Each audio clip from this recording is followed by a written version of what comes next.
Ito ay unang bahagi ng ika-15 siglo at ang Ingles na kabalyero na mas kilala bilang Hotspur ay nangunguna sa mapanghimagsik na marcha laban sa mga kalapit na kaharian. Pagkatapos ng isa pang matagumpay na laban sa mga Scots, hiniling ni Hotspur sa kanyang hari na bayaran ang ransom na hinihingi ni Wales para sa kanyang pinsan, ngunit tumanggi ang hari na iniisip na hindi ito sapat para hindi magkaroon ng gulo. Dahil sa pangyayaring ito ay nagalit si Hotspur at ininsulto ang hari, binanggit kung paano nito binaliwala ang napakatagal na serbisyong ibinigay ng kanyang pamilya bago siya lumabas ng silid. Samantala, si Prinsipe Henry ay nakatira sa isang normal na bahay sa bayan, na nagpapanggap na isang karaniwang tao na nagngangalang Hal. Wala siyang interes sa politika o sa trono, at ginugugol niya ang kanyang mga araw sa piling ng mga babae o nakikipag-inuman kasama ang isang retiradong kabalyero na si John Falstaff. Isang hapon ay nilapitan siya ng isang mensahero mula sa kastilyo at binanggit na ang hari ay may sakit, na humihiling na dumalaw siya sa kanya. Noong una ay tinanggihan ni Henry ang imbitasyon, ngunit nang maglaon ay kinausap siya ni John at kinumbinsi na ang hindi pagpunta sa kastilyo ay mas malala pa kaysa sa pagharap sa kanyang ama dahil kailangan niyang mabuhay sa buong buhay niya ng may pagsisisi. Pumayag si Henry at pinuntahan ang kanyang ama, na sinabi sa kanya kung ano ang inaasahan na niya. Maaaring siya ang panganay na anak ngunit hindi siya ang magiging hari, sa halip ang trono ay mapupunta sa kanyang kapatid na si Thomas. Alam ng hari na ayaw niya ang posisyon, ngunit naramdaman nitong tungkulin pa rin niyang sabihin ang mga bagay na ito ng direkta sa kanyang anak. Totoong tanggap ni Henry ang desisyon na ito, ngunit nagalit siya nang marinig na magmamarcha si Thomas laban kay Hotspur sa susunod na araw. Sa palagay niya ay hindi dapat masangkot ang bagong henerasyon sa mga laban ng kanilang ama, ngunit hindi pinansin ni Thomas ang kanyang pag-aalala. Nang gabing yun, tumikim ng mainit na sandali si Henry dahil iniisip niya na inilalagay ni Thomas ang kanyang sarili sa panganib, kaya kinabukasan ay pinuntahan niya ang kanyang kapatid sa larangan ng digmaan. Hindi natutuwa si Thomas na makita siya doon, ngunit hindi pinansin ni Henry ang kanyang mga reklamo, na sinasabing hindi siya dumating doon para agawin ang kanyang karangalan, na sa halip ay gusto lang niyang iligtas ang buhay nito. Nagpadala siya ng mensahero kay Hotspur upang sabihin na hinahamon niya siya sa isang solong labanan, tinanggap ito ni Hotspur kahit nasalungat ito sa kagustuhan ng kanyang ama. Sina Henry at Hotspur ay parehong napakahusay na mandirigma, kaya ang kanilang tunggalian ay pantay. Nagsimula silang maglaban gamit ang kanilang mga espada ngunit hindi nagtagal ay nahulog ang mga iyon kaya sa halip ay ginamit nila ang lumang pakikipaglaban gamit ang mga kamay. Pagkatapos ng maraming pakikibaka ay nagawa ni Henry na mapabagsak si Hotspur sa lupa at mapatay gamit ang isang punyal na dala niya. Ang tagumpay na ito ay pumigil sa isang malaking labanan na mangyayari at nagligtas ng maraming buhay sa magkabilang panig, ngunit hindi nagpapasalamat si Thomas. Siya dapat ang nagtatatag ng kanyang sarili bilang isang pinuno ngunit ninakaw ni Henry ang lahat ng kanyang karangalan.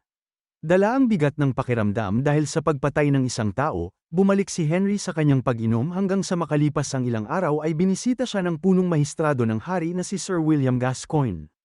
Namatay si Thomas sa labanan at ngayon ay malapit na ring mamatay ang hari, kaya kailangang bumalik ni Henry sa palasyo kung ayaw niyang magkagulo ang kaharian dahil walang pinuno.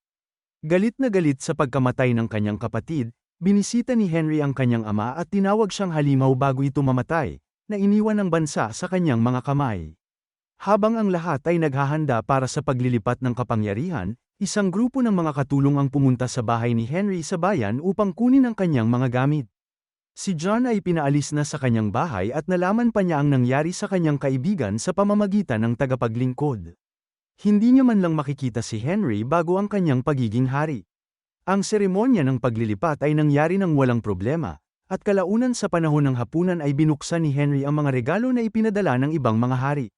Mayroong isang gintong baso na ibinigay niya sa kanyang kapatid na babae na si Philippa, ang reyna ng Denmark, at isang ibong relo na ibinigay naman niya sa kanyang pinsan na Earl ng Cambridge. Gayunpaman, ang huling regalo ay medyo nakakagulat dahil ang tagapagmana ng France ay nagpadala sa kanya ng isang simpleng bola na walang anumang kalakip na sulat. Nagpasya si Henry na itago ito bilang isang alaala noong bata siya. Gayunpaman sa sumunod na araw, sinabi ni William na ang bola ay ipinadala bilang isang insulto at dapat silang tumugon dito. Ayaw magpaapekto ni Henry sa mga paghahamon na ito dahil gusto niyang makamit ang kapayapaan sa pamamagitan ng pagkakasundo, kaya mas pinili niyang tumutok sa mga lokal na bagay sa halip na makipag-away pa sa France. Nang maglaon, habang si Henry ay gumugugol ng oras kasama si Felipe bago siya umalis, pinayuhan siya nitong mag-ingat dahil ang mga miyembro ng alinmang korte ng hari ay palaging nasa isip ang kanilang sariling mga interes at ang isang hari ay hindi kailanman makakatiyak kung sino ang pagkakatiwalaan. Nang sumunod na araw, sinubukan ng Arsobispo ng Canterbury na ikwento kay Henry ang kasaysayan ng angkan ng hari ng France kung sakaling kailanganin niyang angkinin ang trono nito. Hindi mahalaga kung ano ang gusto ng kanyang ama, dahil si Henry ay walang intensyon na salakayin ng France o Jerusalem, at ang desisyon na iyon ay hindi nagustuhan ng mga maharlika ng kanyang hukuman.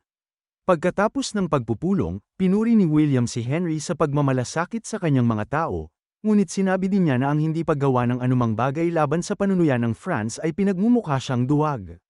Samantala, nagsisimula ng maramdaman ni John kung gaano kahirap ang buhay kung wala si Henry. Hindi na rin siya tinatanggap ng mga tao sa mga bar, at inaasahan pa nilang babayaran niya ang mga utang nito.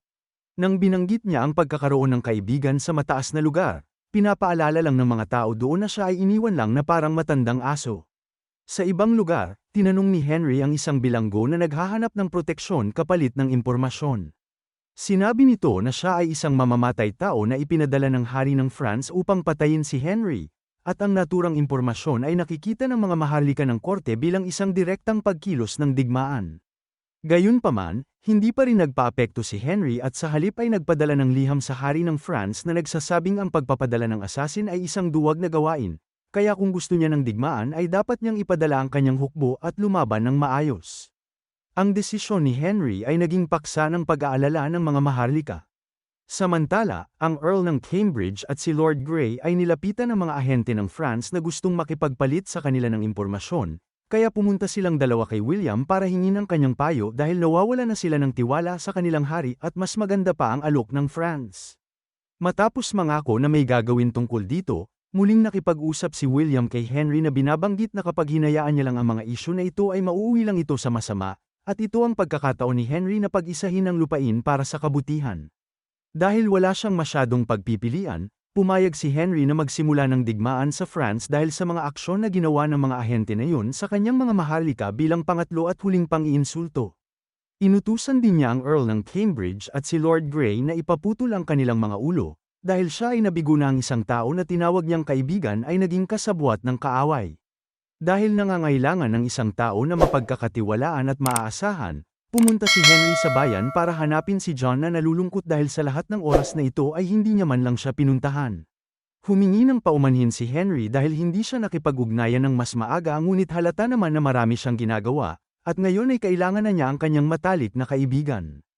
Nais niyang si John ang maging marshal ng kanyang punong tagaplano ng militar, at tinanggap naman ito ni John sa ilalim ng isang kondisyon, at ito ay dapat bayaran ni Henry ang kanyang mga utang kung saan siya tumira. Makalipas ang ilang araw, naglayag si Henry at ang kanyang hukbo patungong France. Di nagtagal pagkatapos ng kanilang pagdating, nakahanap sila ng isang inabandonan na nayon at nagpa siya na maglagay ng kampo doon upang makagawa sila ng mga tirador para sa pagsalakay sa Harfleur. Gusto ni Henry na mapalibutan ang lugar at mapasuko ang mga ito upang maiwasan niya ang pagsasakripisyo ng mga tao sa lalong madaling panahon, ngunit ang mga araw ay patuloy na lumilipas ng walang anumang resulta. Ang mga maharlika ay nababalisa na at ang arsobispo ay pinipilit ng umatake, ngunit tumanggi si Henry at sa pagkakataong ito ay sinuportahan siya ni William dahil mahalaga para sa kanila na magtatag ng isang kuta ng garrison para sa kanilang mga linya ng supply mula sa England. Sa kabutihang palad ay gumana ang kanilang plano at sumuko ang Harfleur, isang kondisyon lamang ang hinihiling ng pinuno na ang mga babae at ang mga bata ay mapalaya. Sa oras na yun ay pumayag si Henry na magbigay sa kanila ng awa. Nang maglaon ay binisita sila ni Louis, ang Dauphin ng France na nagsalita upang ilarawan sa nakakagambalang detalye kung ano ang gagawin niya kay Henry at sa kanyang hukbo kung hindi pa sila susuko ngayon. Inamin ni Henry na nakakapukaw ang kwentong ito, ngunit binati lamang niya ang Dauphin ng magandang gabi bago umalis at hiniling kay John na ihanda ang hukbo para muling magmarcha. Pagkatapos ng maraming milyang paglalakbay, muling nagtayo ng kampo ang partido at nagpadala ng 3 bata upang mangolekta ng kahoy. Natagpuan sila ni Louis at pinatay ang 2 sa kanila bago pinabalik ang pangatlong bata na dala ang ulo ng isang bata bilang isang mensahe. Bilang tugon ay inutusan ni Henry si John na patayin ang lahat ng mga presong Pranses at ilagay ang kanilang mga katawan sa tabi ng ilog, ngunit tumanggi si John na sumunod dahil hindi sila ganoong uri ng tao na uhaw sa dugo. Kinabukasan ay muling nagmarcha si Henry at ang kanyang hukbo hanggang sa makarating sa mga burol kung saan naghihintay sa kanila ang isang nakakagulat na sorpresa, ang bilang ng hukbo ni Luis na higit sa hukbo nila ang bilang. Pinayuhan ng mga maharlika si Henry na umatras, ngunit pinatigil sila ni John at ipinaliwanag na mayroon siyang plano. Ang lupa sa pagitan ng dalawang hukbo ay may baha, kaya sigurado si John na uulan ngayong gabi dahil masakit ang kanyang tuhod kaya ang lupang yun ay magiging maputik. Ang hukbong Pranses ay nakasuot ng mabibigat na baluti at ang mga kabayo na mahihirapan na makaalis sa putik. Si Henry ay maaaring magpadala ng ilang mga lalaki bilang bitag upang akitin sila, at kapag sila ay huminto, ang ibang hukbo ni Henry ay maaaring umatake na walang suot na baluti, kaya makakakilos sila ng malaya at mabilis hindi tulad ng mga Pranses. Dahil kasama ni Henry ang mahuhusay na archer, ang pagkilos na ito ay maaaring magpatunay na isang nakakamangha na kalamangan. Iniisip ng mga maharlika na ang plano ay walang kwenta, ngunit si Henry ay pinagkakatiwalaan si John kaya nagpasya siyang bigyan ng kanyang kaibigan ng pagkakataon. Kapag umulan sa gabi ay aatake sila sa umaga. Sa kabutihang palad, ang hula ay nagkatotoo at umulan sa gabi, kaya sa sandaling sumikat ang araw, ang hukbo ay naghanda upang isagawa ang plano. Naging masama ang loob ni Henry nang makita niyang naghahanda si John para manguna sa plano nilang bitag, kaya nagpasya siyang bisitahin si Luis para humiling ng isang labanan tulad ng ginawa niya kay Hotspur. Tinanggihan ni Luis ang alok, masyado itong kumpiyansa sa kanyang mas maraming hukbo at ipinahihiwatig na ginagawa ito ni Henry dahil natatakot siyang matalo sa labanan. Puno ng galit ngunit determinado pa rin na bumalik si Henry sa kanyang mga tauhan at nagbigay ng pananalita na nakakadagdag ng kumpiyansa bago nagtago sa kakahuyan habang ang pangkat naman ni John ay sumulong na para makipaglaban. Nahulog si Luis sa bitag at pinasulong din ang kalahati ng kanyang hukbo, ngunit agad silang pinaulanan ng mga palaso mula sa mga archer ni Henry at bumagsak sa putik tulad ng hula ni John. Ang grupo ni John ay nakagawa ng sapat na pinsala upang mapabagal ang mga Pranses, at nang ipadala ni Luis ang iba pa niyang mga tauhan, si Henry at ang kanyang hukbo na walang baluti ay sumama sa labanan gaya ng plano. Ang lahat ng mga hula ni John ay patuloy na nangyayari kaya ang mga tauhan ni Henry ay madaling nakakuha ng isang kalamangan, habang ang mga Pranses ay nahihirapan na lumaban dahil sa putik. Nang sa wakas ay naunawaan ni Luis na natatalo na siya sa labanan, lumapit siya kay Henry upang humiling ng tunggalian. Ngunit tumanggi si Henry na makipaglaban sa isang prinsipe na nahihirapang tumayo sa putikan. Dahil pinapahiya na ni Luis ang kanyang sarili, pinahintulutan na ni Henry ang kanyang mga hukbo na patayin ang lalaki. Tunay na iginagalang na ngayon ng buong hukbo si Henry pagkatapos ng isang maluwalhating tagumpay, ngunit wala siyang oras upang magdiwang dahil natagpuan niya ang katawan ni John. Dahil galit at nagdadalamhati, inutusan niya ang kanyang mga tauhan na patayin ang lahat ng mga Pranses na bilanggo bago sila muling nagtipon. Pagkalipas ng ilang araw, dumating ang hari ng France upang makipag-usap kay Henry. Sinabi niya na magpapasakop na siya sa kanya kapalit ng isang kondisyon, dapat pakasalan ni Henry ang kanyang anak na babae na si Prinsesa Catherine ng Valois. Ang pagsasama ng parehong maharlikang pamilya ay makakatulong na maiwasan ang anumang mga away sa hinaharap, kaya tinanggap ito ni Henry. Pagbalik sa England kung saan ang karamihan ay sabik na naghihintay sa pagdiriwang ng kasal, nakipag-usap si Henry kay Catherine nang sila lang dalawa bago makipagkita sa publiko. Tinitiyak sa kanya ni Catherine na hindi siya magpapasakop sa kanya at dapat niyang paghirapan ang kanyang paggalang, ngunit nagtataka din siya kung bakit inatake ni Henry ang France noong una pa lang. Ang kanyang pamilya ay hindi nagpadala ng sinumang asasin at tiyak na hindi rin nagpadala ng isang bola. Ang kanyang ama ay isang mabuti at minamahal na hari na hindi kailanman nagnanais ng digmaan. Dahil naalala niya ang mga sinabi ng kanyang kapatid na babae, pinuntahan ni Henry si William upang tanungin kung paano niya natagpuan ang mamamatay tao. Ang kwento ni William ay malabo at patuloy na sinasalungat ang sarili niyong kwento, kaya nang magsimulang magtanong si Henry kung gaano nakalaki ang teritoryo niya pagkatapos masakop ang France, ang lalaki ay umamin na ang lahat ng ito ay kanyang plano. Gawa-gawa niya lang ang mga aksyon ng pagsalakay ng France ngunit hindi niya ito pinagsisisihan, dahil ito talaga ang gusto ng kanyang yumaong ama. Ang tunay na kapayapaan ay mangyayari lamang sa pamamagitan ng tagumpay, at ngayon sa wakas ay nagkakaisa na ang mga kaharian. Lumuhad si William para umapila sa kadakilaan ng kanyang hari, ngunit ginamit lang ni Henry ang kanyang punyal para siya ay patayin sa isang mabilis na paggalaw. Pagkatapos ay ikinasal na si Henry kay Catherine at ipinangako na lagi siyang magiging tapat sa kanya, at ang dalawa ay nagkasundo habang ang karamihan sa labas ay maririnig na isinisigaw ang pangalan ni Henry. Dito na nagtatapos ang kwento, sana ay nagustuhan mo ito. Kung hindi ka pa nakasubscribe ay mag-subscribe ka na upang matulungan mo ang channel na ito. Mag-comment ka na rin tungkol sa kwento. Salamat!